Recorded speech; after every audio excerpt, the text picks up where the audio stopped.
The stars shimmered above the silent earth like watching eyes, ancient and cold, and for the first time in centuries, there was no sound of engines roaring into war, no alarms screaming across the colonies, no desperate calls from dying worlds. Humanity had finally fallen quiet, and in that quiet they believed they had earned peace at last.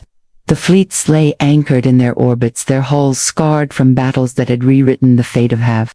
The galaxy soldiers drifted through cities like ghosts, unsure what to do with hands that had only known weapons. Families embraced strangers in the streets, and every broadcast spoke the same word, peace, but beneath that fragile calm there lingered something else, a memory, a question of what it had all been for. And the vast arcologies of Lunaveterus sat under artificial skies, staring at holograms of worlds they would never visit again. They had fought for survival, and somehow they had won, yet no one could explain how. Against empires that had existed since before humanity learned to shape metal, they had stood and fought and endured when reason said they should have perished. Entire worlds had been glassed, entire fleets reduced to dust, and still they had not stopped. The records showed battles where entire platoons had been erased within seconds, only for more soldiers to appear from nowhere. Unarmed, determined, carrying nothing but fire in their eyes, as if surrender was a language their kind had forgotten how to speak. Mars, the factories were silent for the first time in decades, their assembly lines coated in dust. The great war machines slept under tarps while children played among their broken treads, asking their parents what war had felt like, and their parents smiled and said it was over, and now the nightmare was gone. But deep in the minds of those who remembered there was no rest. Every sound of wind against the domes, every vibration in the tunnels made them turn as if expecting another attack, because peace was a strange thing for them, something unfamiliar, something almost impossible to trust. The leaders of Earth tried to rebuild the old alliances. They sent messages of gratitude to the alien races who had stood beside them, and to those who had once been their enemies. There were even talks of reconciliation. Monuments rose on planets where the soil was still black from fire, and in every speech the same promise was made that humanity had changed, that they had learned that they would never again let fear guide them. But even as the words were spoken, the stars themselves seemed to whisper otherwise, for there were stories spreading through the colonies, whispers carried by traders and smugglers, stories of something that had survived beyond the war, an alien soldier who had seen too much, who had spoken words that made even the bravest generals pale. So humanity rested, but uneasily, as if the universe were holding its breath around them, waiting for something, waiting for a truth that had not yet been told, a truth that would make every world remember why the stars had once feared the name of mankind. Among the great empires of the galaxy, the name of humanity carried little weight. They were newcomers, wanderers who had risen from a single blue world on the edge of a forgotten spiral arm, and stumbled into the affairs of races far older and wiser to the ancient ones. The humans were a curiosity, a strange and reckless people who laughed too loudly and fought too fiercely over things that did not matter. They built their ships from scrap and their cities from ruins. They spoke of freedom and unity as if such things had not been tried and broken countless times before. The elder species called them fragile and naive and harmless. They said humanity was a candle in the storm, soon to be extinct. Farnathi scholars wrote in their archives that humans lacked restraint, that their courage was merely ignorance. The Trelk emissaries described them as impulsive dreamers chasing glory they could not comprehend, and even the solemn council of the Zarini, who prided themselves on fairness, admitted that humanity was unpredictable but ultimately insignificant. For all their noise and chaos, they were few and scattered, their technology crude, their biology weak, their diplomacy clumsy. Galsy tolerated them as one tolerates a loud child full of energy but without power, and so humanity lived among the stars, believing itself small and yet growing ever hungrier for understanding. On the trade routes, their freighters carried medicines and art and stories told in the strange cadence of Earth's languages, and the alien merchants laughed at their songs but listened all the same, for there was something haunting in the way humans spoke of home. They sang of loss and love, as if both were the same thing. They sang of storms and fires, and still they smiled when they sang. Even the mercenaries who had fought beside them told tales of human madness, how they would rush into hopeless battles with no chance of survival, not for conquest but to protect those they called their own. The bars of orbital stations, soldiers of 100 worlds would share drinks and stories, and when humans entered the room, laughter would grow louder, the talk would turn playful, someone would always make a joke about how humans cried over their dead while other species simply recorded names and moved on. They mocked the sentimentality, the emotion, the weakness, but behind the laughter there was an unease. Though few admitted it, there was something unnerving about creatures who felt so deeply and yet would kill without hesitation when those feelings were threatened. Still a galaxy slept easily, for it believed it understood humanity. It saw them as dreamers,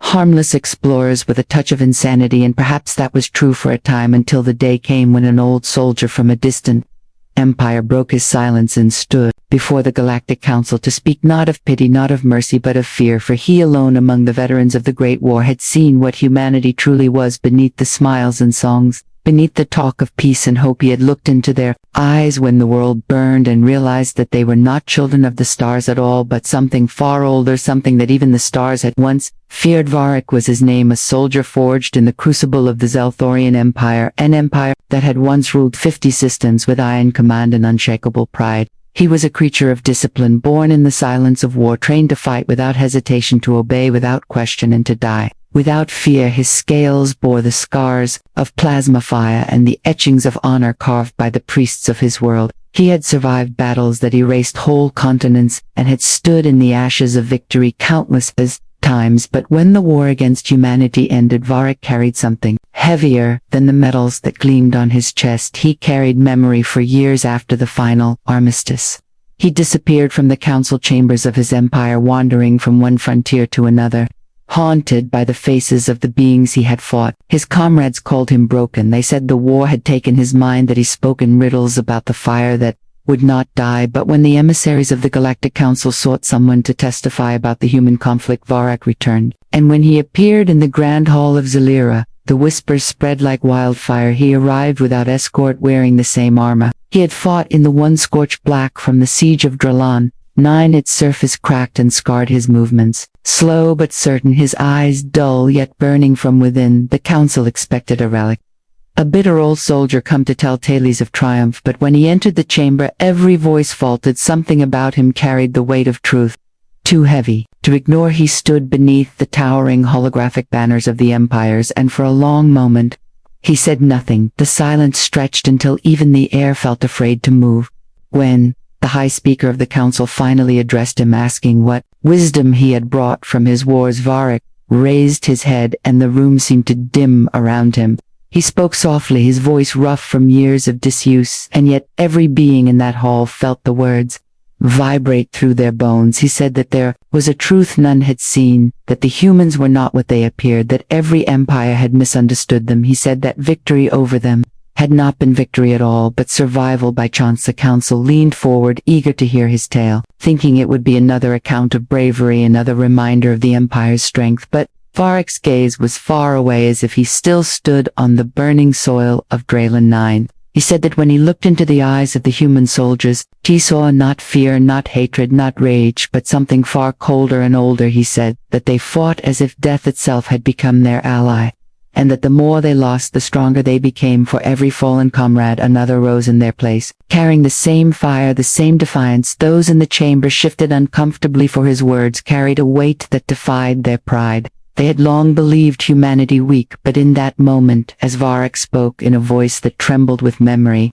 the galaxy began to sense that something had been terribly wrong in their understanding, that perhaps the frail species they had dismissed had hidden a power no empire could ever control.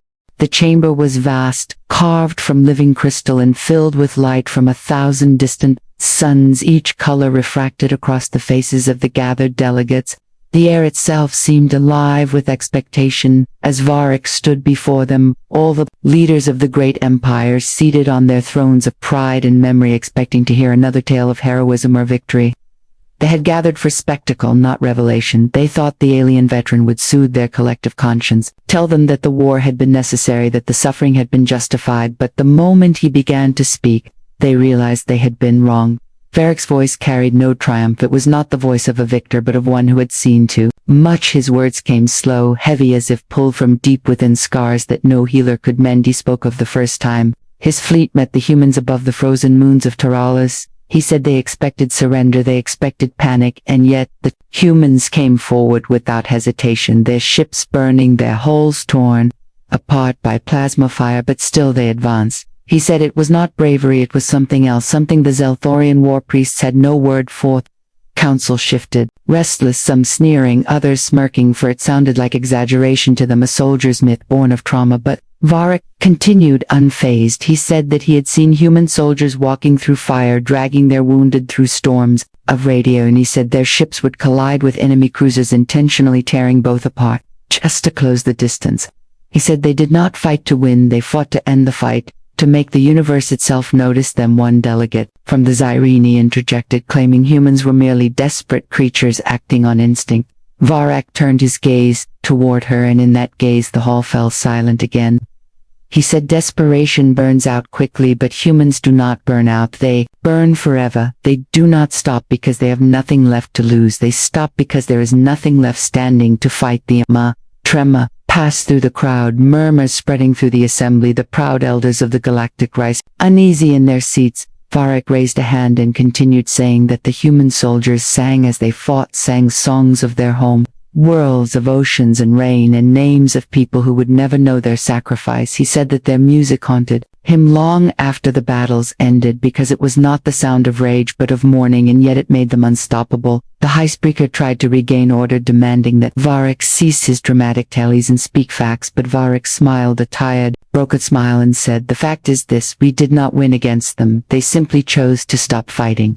And when a species can choose to stop destruction, instead of being forced to stop it, then we should fear them more than any god we have ever named." The light in the chamber flickered as if reacting to his words, and for the first time in living memory, none of the delegates dared to respond, for deep down beneath centuries of arrogance, they all felt it, the quiet, dreadful truth that the soldier spoke. He began to tell them about the world of Drala 9, the planet that had become nothing but fire and metal by the time the war ended. He said the air itself was poison and the oceans had turned to steam, yet the humans came. They came in thousands, in ships that should never have been able to fly, patched together from the wrecks of other battles, their hulls groaning under the strain of engines burning too hot. They descended into storms that tore the wings from drones and melted the plating of tanks, and still they came. They fell from the sky like rain made of steel, and they did not stop. Varric said that his own fleet had surrounded the planet, confident in victory, their weapons superior, their armor unbreakable, their stratagem flawless. The humans had no right to win, not even to survive, and yet he watched their transports break formation and dive into the inferno below. He watched the ground explode beneath their landing zones, and still their soldiers marched forward, their suits melting from heat, their visors cracked, their oxygen burning out, and still they marched as if the fire itself obeyed them. He said he remembered one woman, her insignia burned away, her weapon gone. She carried a wounded comrade across a field of molten rock where no living thing should have stood. She fell once, twice, 3 times, and each time she rose again, dragging the body behind her until she reached cover, only to die seconds later when a shell tore through the ridge she had reached. He said he saw another human tearing the metal from a destroyed fighter to fashion makeshift armor before charging headlong into an enemy line and somehow cutting down 3 Zelthorian warriors before falling. The chamber listened in silence, every word painting a picture none wanted to see. Varric said that when night fell over Drala 9, the humans lit fires across the wasteland, not for warmth but for each other. They gathered around the flames, singing songs in a language no translator could fully capture, and though their voices were broken, though their bodies were failing, they sang as if their song itself would keep them alive. He said that his commander ordered another bombardment that night, believing the humans broke him, but when dawn came, the fires were still burning and new ones had appeared farther across the valley, as if the flames themselves had multiplied. He said that his troops hesitated, that they began to fear not the humans' weapons but their silence, the way they moved without hesitation, without complaint, like an unending today. Varric looked at the council and said he could still hear the sound of their boots on the burning ground. Even now, he said that no empire could understand what it meant to face an enemy who refused to believe in defeat, who saw death not as an ending but as a continuation of duty. He said they fought not for empire, not for conquest, not even for survival, but because they had chosen to stand. And when a species chooses to stand against the impossible, no force in the galaxy can truly defeat it. In that hole filled with power and arrogance, no one laughed anymore, because every word from the old soldier sounded like a prophecy that the stars themselves had been waiting to remember. Varric spoke again, and his voice had changed. It carried the tremor of something sacred, something that did not belong to the realm of war alone.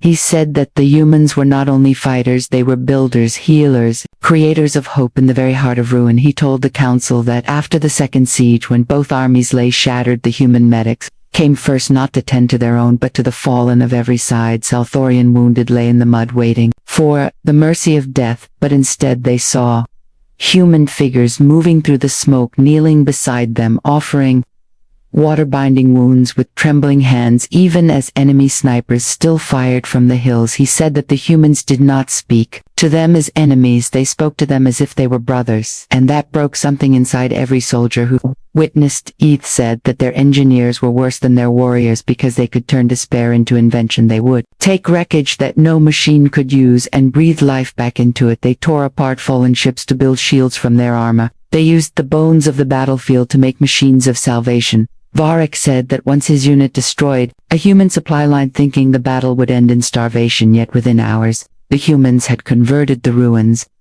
into a functioning forge, using heat from the fires that should have killed them to power new weapons. They turned death itself into resource. He told them of the day the humans surrounded his company, not with guns, but with silence. He said the humans had lost thousands that day, yet they did not retreat. Instead, they walked toward his lines without speaking, their eyes hollow, their faces streaked with ashen blood. They carried stretchers instead of rifles, carrying their dead with reverence, and as they passed they looked upon the Zalthorians, not with hatred but with sorrow. Varric said that his soldiers could not move, could not shoot, for in that moment they realized they were standing before something that did not fit within the logic of war. Varric said that human commanders led from the front, never from behind, that they fought beside the youngest soldiers and refused rescue when it came. He said he saw one commander stand atop a burning ridge directing her troops, even after half her body armor had melted into her skin. She kept shouting orders until her lungs gave out, and when she fell, another soldier took her place, without hesitation, without question, as if death was merely the changing of voices in an endless song. The council sat frozen, as Varric described the final hours of the campaign. He said that when the last human stronghold fell, there was no cry of surrender, no white flag raised. Instead, the humans broadcast a single message across every channel. They said, "We are still here," and even as their world burned, they fought on until the fire itself had nothing left to consume. Voice cracked as he finished, and he said that the war had not been a victory, it had been a revelation. He said that the humans were not the strongest, not the smartest, not the most advanced, but they were something far rarer. They were relentless, and in their relentlessness they had touched a power no empire could name. Varric stood in the center of the chamber, his shadow long beneath the radiant council lights, and he began to speak of the end, not of the war but of understanding. He said that the final battle should have been easy. His commanders had assured him that humanity was cornered, their fleets shattered, their supply lines destroyed, their leaders missing. But when the assault began, something changed. The humans stopped fighting for ground and began fighting for memory. They fought as if every breath was sacred, as if every second was a prayer to something unseen. He said he saw them advancing through the ruins, their weapons broken, their armor gone, yet still they moved forward step by step, without sound, without fear, like ghosts made of fury and sorrow. He told them how the Zalthorian fleet opened fire from orbit, reducing entire cities to ash, and still the humans fought from beneath the rubble, tearing open the earth itself to strike back with weapons they built from the wreckage. He said his own platoon was overrun by soldiers who should not have been alive, their bodies broken, their wounds fatal, and yet they kept moving as if their will had become something separate from flesh. He said one of his soldiers screamed that they were fighting the dead, but Varric knew better. They were fighting life in its purest and most terrifying form. The council sat motionless as he spoke, his voice low but steady. He said that in those last hours he realized something no Zalthorian had dared to think. He said the humans did not fear extinction because they did not believe in endings. Their courage was not born from ignorance but from acceptance. They knew they would die, and they chose to die standing. They fought not for victory, but for meaning, and meaning was something no empire could ever conquer. Varric confessed that when the order came to retreat, he refused. He stayed behind to watch what he called the final sunrise of Drullan 9. He said the humans gathered what remained of their forces and stood upon the burning ground, shoulder to shoulder, their banners torn, their faces blackened with soot, and when the enemy charged again they did not fire, they sang. He said Their voices rose above the sound of battle, above the roar of the dying planet, and in that moment he understood that the song was not for themselves, it was for the universe, a promise that even if their bodies fell, their spirit would remain. He told them that when his fleet finally withdrew, he looked back one last time and saw the surface of the planet explode in light brighter than a star, and for a moment he thought the humans had been destroyed, but the sensors showed something impossible, small signals rising from the devastation. Survivors, walking through flame and dust, carrying the wounded, still fighting, still out of Evrak,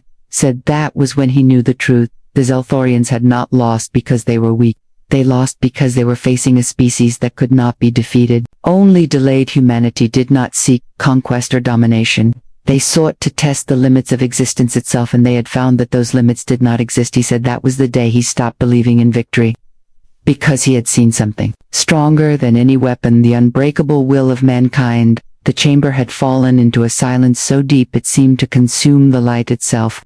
Every delegate, every emperor, every priest of the elder species stared at Varric, and none could find the exact words to answer him. The high speaker shifted uncomfortably, his many eyes flickering between disbelief and dread, and still Varric stood, unmoving. His armor cracked, his scales dulled, but his voice carried the weight of something eternal. He said that after the war the Zelthorians had held ceremonies to celebrate victory. They sang hymns of triumph. They built monuments of glass and gold, but in every hall of honor, the veterans refused to sing, their voices hollow, their eyes lost in memories of human faces that would not fade. He said that those who had fought on Draelon 9 woke screaming from dreams of fire and song, for they could not forget the sound of humans laughing while dying. Varric turned to the assembly and said, "You all believe humanity weak because they bleed, easily because they cry, because they love, but it is that very love that makes them unstoppable. They fight for each other, not for empire, not for the void, but for the simple idea that no one should stand alone, and that idea cannot be destroyed." He said that the old races who measured worth by technology and bloodlines had never understood that kind of strength, and that was why they feared to hear his words. The representative of the Trelk Dominion rose and demanded to know if he was accusing the elder races of cowardice. Varric did not answer. He simply said that fear wears many names, and that denial is one of them. He said the council had spent centuries teaching itself that emotion was weakness, yet when they fought humanity they discovered emotion was their weapon. It gave them purpose. When logic failed, it made them rise again. When their bones broke, it made them dangerous in ways no strategy could predict. He said that the council should not fear human armies or their fleets, for those can be destroyed. They should fear the human heart, because it is a weapon that rebuilds itself every time it breaks. He said that every empire that had ever fallen did so because its people forgot why they fought, but humans never forget. They carve memory into every action, every breath, every tear, and from that memory they draw strength. A murmur rippled through the chamber, but it was not argument, it was unease, the sound of ancient power realizing its own fragility. Varric raised his eyes to the ceiling where the holographic stars shimmered above, and he said, "Look upon them and understand the truth. They are not waiting for your empires. They are waiting for the ones who will not yield." The humans have reminded the galaxy what survival truly means. He said that someday when the stars themselves begin to fade, it will not be the old empires that stand at the end. It will be humanity standing barefoot on the ashes of dying worlds, still holding the line, still refusing to vanish, because to them existence is not a gift or a right, it is a promise that must be kept. And when Varric's final words faded, no one moved. The air trembled as if the universe itself was listening for the first time, and in that silence the galaxy learned to fear again. For a long moment no one in the grand chamber spoke. The silence stretched through the air like a wound, the banners of the empires flickering in the dim light as if unsure whether they still meant anything. The high speaker finally lowered his crown of glass and whispered that the session was adjourned, but no one moved. Varric stood alone in the center, his breathing shallow, his gaze distant, and in that gaze they all saw something none could name, a reflection of every world they had conquered and every truth they had buried. He said softly that he did not come to condemn humanity, nor to glorify them. He came only to remember, because forgetting was the first step toward repeating the same mistakes again. He said that the war was not the end, it was only a lesson that the universe refused to learn. He said the humans would rebuild because rebuilding was in their nature, and one day they would return, not in vengeance but in purpose. They would travel again, through the stars, not as soldiers but as reminders of what it meant to fight for life itself. He said the galaxy would call it peace, but humanity would call it another beginning, because they never saw endings, only continuations of struggle. Varak turned and began to walk toward the exit, his footsteps echoing like thunder across the marble floor, and as he passed the seats of the elder Ices, they averted their eyes. He stopped only once and said to them, "Do not pity them and do not test them, for when humanity rises again, it will not be for conquest, it will be because the universe has forgotten what courage looks like, and they will come to remind it once more." He said he had looked into the hearts of humans and seen the reflection of something infinite. He said that even the void feared them because they looked into it and smiled. He said that to understand humanity was to understand the fire that creates stars and destroys them in the same breath. They were not children of planets, they were children of struggle, and the cosmos itself recognized them as kinas. He vanished through the crystal doors. The council sat frozen, each delegate hearing the echo of his words in their minds, and far beyond the chamber, across the scattered systems, the story spread. Whispers carried through trade routes and backwater colonies, stories of the alien war hero who had spoken the truth about mankind. Some dismissed it as madness, others called it prophecy, but those who had seen war understood. They felt a chill when they looked toward the direction of the Sol system and realized that, for all their power, they did not truly know what slept there on the quiet worlds of humanity. The people rebuilt their homes, they planted crops in soil that still glowed faintly from fire. And they looked to the stars not with fear but with determination. They did not know that somewhere out there entire civilizations had begun to fear their name. They only knew that they had survived, and that survival demanded purpose. They worked, they sang, they dreamed, and in time the galaxy changed. It grew quieter, more careful, as if walking on the edge of something vast and unseen, because now every ruler, every commander, every scholar carried the same thought, that perhaps the most dangerous species in the universe was not the one with the greatest weapons, but the one that refused to stop rising when all else had fallen. And so no one feared humanity until that day when an alien war hero spoke the truth, and from that day forward no one forgot it.